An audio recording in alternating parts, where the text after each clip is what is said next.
Hello guys, welcome to our channel D code. So guys, आज का हमारा टॉपिक है न्यूरोफॉर्मिज्म आइकन्स। तो न्यूरोफॉर्मिज्म आइकन्स हम बनाएंगे सिर्फ CSS से। सो उससे पहले आप मेरा चैनल सब्सक्राइब कर लीजिए गाइस, ताकि आने वाली हर वीडियो की नोटिफिकेशन आपके पास आ सके। तो चलो स्टार्ट करते हैं।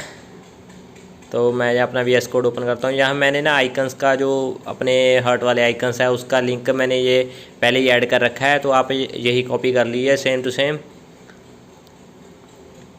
सो गाइज, यह मैं अपनी इंटरनल CSS यूज़ करूँगा। तो आओ गाइज स्टार्ट करते हैं।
गाइस अगर आपको वीडियो अच्छी लगी और समझ लगी हो कि कैसे मैंने न्यूरोफॉर्मिज्म वाले आइकन्स बनाए हैं तो गाइस वीडियो को लाइक करें, शेयर करें, कमेंट करें एंड चैनल को सब्सक्राइब ज़रूर करें गाइस।